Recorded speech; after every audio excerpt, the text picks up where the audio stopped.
Hello students, welcome to edu মন্ত্র। 2025-এ তোমাদের জন্য একটি নতুন পেপার আসতে চলেছে, যার নাম হচ্ছে বাংলার ঐতিহ্য এবং সংস্কৃতি।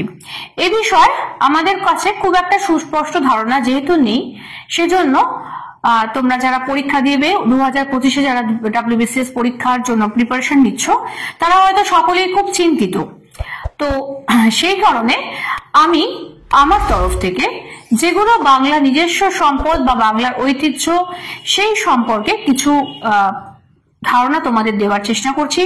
হয়তো এই বিষয়গুলি তোমাদের জানা থাকলে তোমাদের এই বিষয়টি পড়তে সুবিধা হবে, এবং এই বিষয়ের উপর আমরা চেষ্টা করব একদম ফুল ফরম্যাটে একটি পিডিএফ ফাইল বা বই রিলিজ করা, যে ক্ষেত্রে যেটা তোমাদের পড়লে সুবিধা হবে।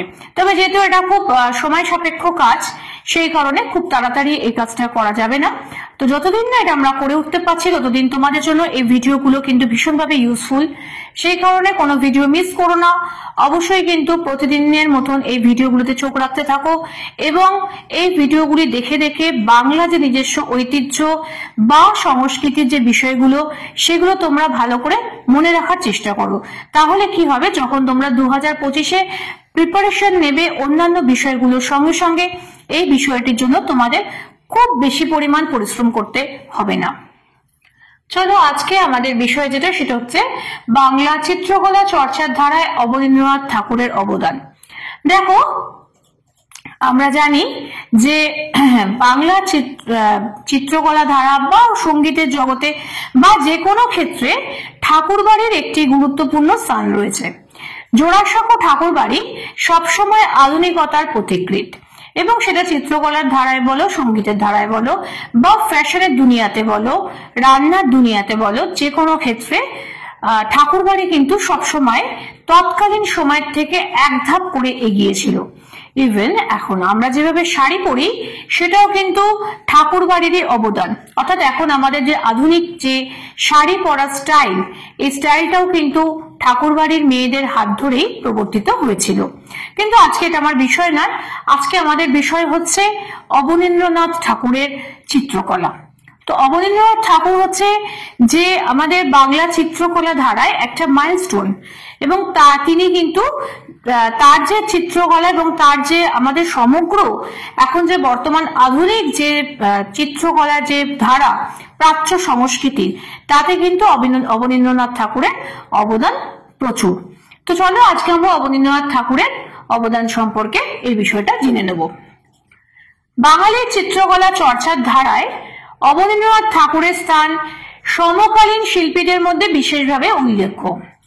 অবনীন্দ্রনাথ ঠাকুরের জন্ম হয় 1871 খ্রিস্টাব্দে 7ই আগস্ট কলকাতা জোড়াসাঁকো ঠাকুর পরিবারে। তিনি প্রিন্স দ্বারকানাথ ঠাকুরের প্রপৌত্র এবং গুণেন্দ্রনাথ ঠাকুরের পুত্র। এই জায়গাটা খুব ভালো করে করবে। প্রিন্স দ্বারকানাথ ঠাকুরের প্রপৌত্র মানে হচ্ছে নাতি, এবং গুণেন্দ্রনাথ ঠাকুরের পুত্র। চিত্রশিল্পী হিসাবে অবনীন্দ্রনাথ আন্তর্জাতিক খ্যাতি অর্জন করেন।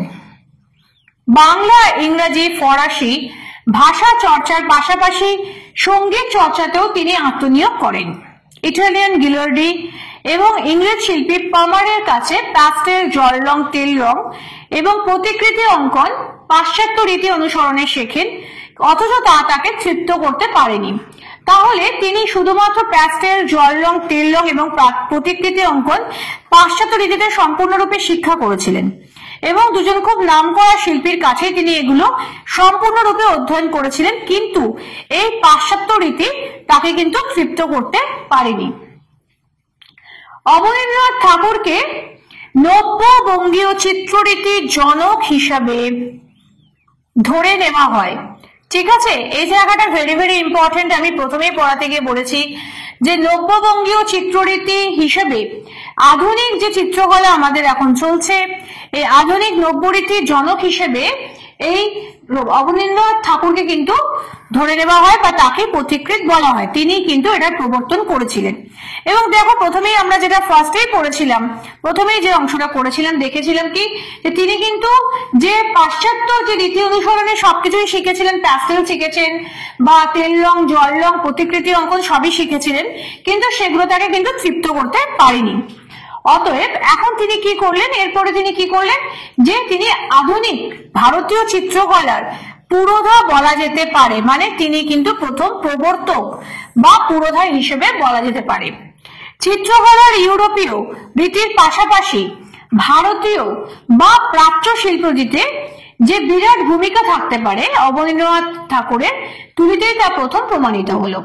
এবং তিনি দেখাচ্ছেন কি, যে চিত্রকলার যে ইউরোপীয় যে রীতি আছে সেই রীতির সঙ্গে সঙ্গে ভারতীয় বা প্রাচ্য শিল্পরীতিরও কিন্তু একটা ভূমিকা রয়েছে।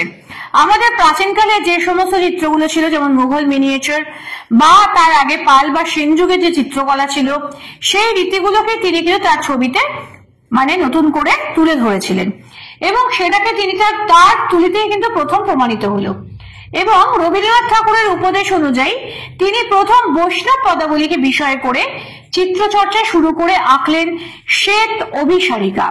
অর্থাৎ বৈষ্ণব পদাবলীতে যে রাধা এবং কৃষ্ণের যে প্রেম পর্যায়গুলো রয়েছে এবং যে প্রেম পর্যায়গুলোর মধ্যে বিভিন্ন যে পাটের মধ্যে যে তাদের রাধার যে রূপগুলো, সেই রূপগুলোকে নিয়ে তার প্রথম যে ছবি সেটা হচ্ছে শ্বেত অভিসারিকা। পড়ানোর ফাঁকে একটু বলে নিই যে আমাদের এডুমন্ত্রের WBCS এর জন্য 2024 যারা পরীক্ষা দিতে চলেছ তাদের জন্য কিন্তু অনলাইন এবং অফলাইন ক্লাসেস শুরু হয়ে গেছে এবং অ্যাডমিশন চলছে। কিন্তু সুখবর হলো এটাই যে তোমাদের এর জন্য কোনো অ্যাডমিশন ফিজ লাগছে না এক্সট্রা করে, অনলি মান্থলি ফিজে তোমরা পড়াশোনা করতে পারবে। এবং শুধু তাই নয়, প্রিলিমস এবং মেন্স দুটোর জন্যই তোমাদের কিন্তু একইভাবে প্রিপারেশন দেওয়া হবে এবং তার সঙ্গে তোমাদের জন্য একগুচ্ছ সুবিধা দেওয়া হবে। যেমন ধরো বিষয় ভিত্তিক কনসেপ্ট তৈরির জন্য আমরা একটা বিস্তারিত আলোচনা করে দেবো, তার সঙ্গে বিগত বছরে বা সম্ভাব্য যে সমস্ত প্রশ্নাবলী আসতে পারে বলে আমাদের মনে হচ্ছে সেই বিষয়গুলো সম্পর্কে একটা যাবতীয় বিশ্লেষণ হবে, প্রচুর পরিমাণে মক টেস্ট এবং নিয়মিত শিক্ষকদের সঙ্গে সুবিধা এবং প্রত্যেকটি বিষয় ভিত্তিক শিক্ষক এর জন্য রয়েছেন।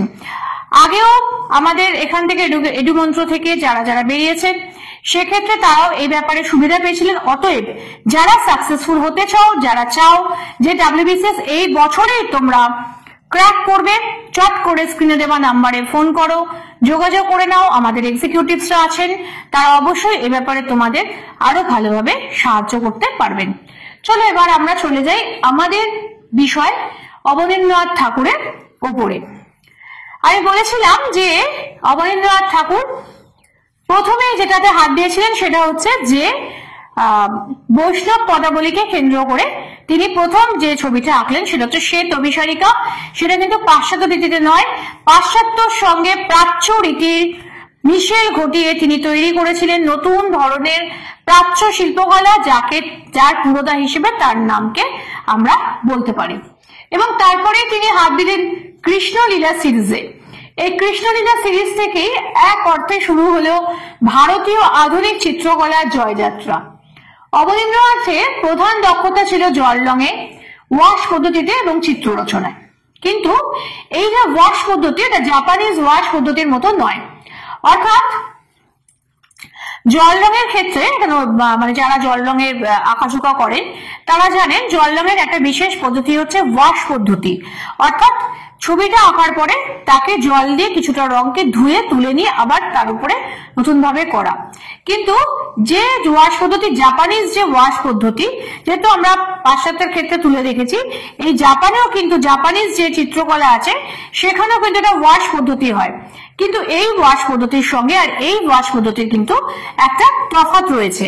সেই তফাৎটা কি, যে এটা অবনীন্দ্রনাথ ঠাকুরের একটি অবদান, যেখানে তিনি ছবিটিকে বারবার ধুয়েছেন, বারবার ছবিটিকে ধুয়ে নতুন রূপ দিতেন। এবং যেহেতু তিনি খুব ধ্রুপদী মেজাজের, মানে তার যে মেজাজটা ছিল খুব ক্লাসিক, অর্থাৎ তিনি কিন্তু কোনো জিনিসেরই খুব চড়া কিছু পছন্দ করতেন না। অর্থাৎ ছবিতে যে একটা যে টোনটা হবে, ছবির যে মেজাজটা হবে, সেই মেজাজটা খুব চড়া তিনি পছন্দ করতেন না।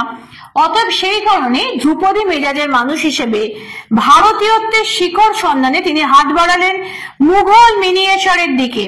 এটা আমি বলেছিলাম যে আমাদের আধুনিক যে শিল্প যেগুলো, তারও আগে কিন্তু প্রাচীনে আমাদের বৌদ্ধ যুগে বা সেন বা পাল যুগে বা মুঘল আমলে যে মিনিয়েচার বা যেগুলো যেরকম ধরনের ছবিগুলো ছিল, মিনিয়েচার মানে হচ্ছে অনুচিত্র, অর্থাৎ মুঘলদের যে বিভিন্ন বই তার উপরে ক্ষুদ্র প্রতিকৃতি আঁকার একটা রেওয়াজ ছিল, যাকে বলা হয় মুঘল মিনিয়েচার। এই মিনিয়েচারের দিকে হাত বাড়ালেন এবং সেখান থেকে তিনি নিলেন তার ছবির অনুচিত্রমূলক এক কম্পোজিশন।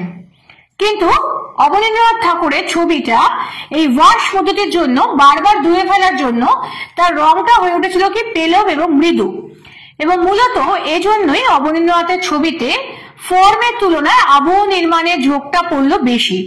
অর্থাৎ দেখা গেল যে তার যে ছবিগুলো, সেই ছবিগুলো থেকে নির্দিষ্ট যে ফর্ম অর্থাৎ আকৃতির থেকেও তার ছবিগুলো যেন আরো সুন্দর, আবহটা খুব সুন্দর, এবং সেটা হয়ে উঠলো কি মৃদু এবং পেলব, যেটা আমাদের চোখকে কিন্তু খুব আরাম দেয়।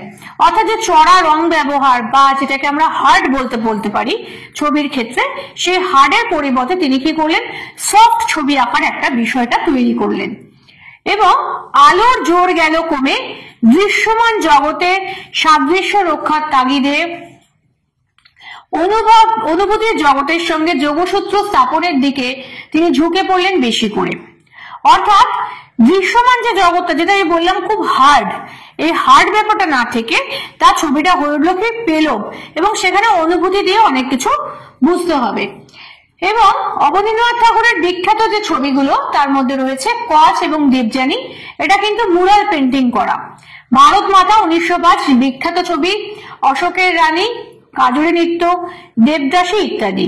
এবং অন্তিম শয্যায় শাহজাহান, এই ছবিতে আমরা দেখলাম যে বৃদ্ধ শাহজাহান ও বৃদ্ধ এবং অসহায় সম্রাট শাহজাহান তাজমহলের দিকে চেয়ে রয়েছে। সন্ধ্যা হয়ে আসছে, ছবিটিতে দিনান্তের আলোর সঙ্গে আলোর ব্যবহার একটি বিষাদাচ্ছন্ন রূপ পরিগ্রহ করে তুলেছে। অর্থাৎ সন্ধ্যেবেলা বৃদ্ধ এবং অসহায় সম্রাট শাহজাহান তার বিছানায় শয্যাশায়ী, তিনি এক দৃষ্টে তাকিয়ে রয়েছেন তাজমহলের দিকে। অর্থাৎ এই সন্ধ্যা হচ্ছে, তার জীবনেরও যেন সন্ধ্যা নেমে এসছে। অর্থাৎ যেমন সূর্য এক্ষুনি ডুবে যাবে, দিন শেষ, রাতের শুরু, তার জীবনেরও হয়তো সূর্য একদিন ডুবে যাবে। এই যে দুটোকে তিনি একসাথে কম্পোজিশনের মধ্যে নিয়ে এলেন, এটা একটা অদ্ভুত বিষাদাচ্ছন্ন রূপ তৈরি করলো। অর্থাৎ অবনীন্দ্রনাথ ঠাকুরের যে বৈশিষ্ট্যগুলোর মধ্যে এটা কিন্তু একটা বৈশিষ্ট্য, যে একটা বিশেষ বৈশিষ্ট্য, যেটা হচ্ছে যে ছবিগুলো, প্রতিটা ছবি তোমাকে কিন্তু অনুভূতি দিয়ে বুঝতে হবে। তার রংগুলো কখনোই চড়া বা তীব্র নয়, রংগুলো অত্যন্ত কোমল, পেলব, এবং সম্পূর্ণ ছবিটার মধ্যে পাশ্চাত্য থেকে প্রাচ্য শিল্পরীতির প্রভাবটা অনেক বেশি রইল। এই ছিল আজকের বিষয়। আমার ভিডিও তোমাদের ভালো লাগলে লাইক করো, যে কোনো বিষয়ে জানতে কমেন্ট করো, চেষ্টা করবো কমেন্টে উত্তর দেবার, অথবা যদি কমেন্টে উত্তর দেবার সম্ভব না হয় অন্য কোনো ভিডিওতে অবশ্যই আমি সেটা বলে দেবো যে কোথায় কি হচ্ছে না হচ্ছে। এবং বন্ধুদের সঙ্গে শেয়ার করার পাশাপাশি এডুমন্ত্র চ্যানেলটিকে সাবস্ক্রাইব করে পাশের বেল আইকনটি প্রেস করে রাখো, যাতে যে কোনো নতুন ভিডিও এলে প্রথম সেটা তোমাদের কাছে পৌঁছাতে পারে। আজকের জন্য এইটুকুনি, ফিরে আসবো খুব শিগগিরই অন্য কোনো বিষয়ের ভিডিও নিয়ে।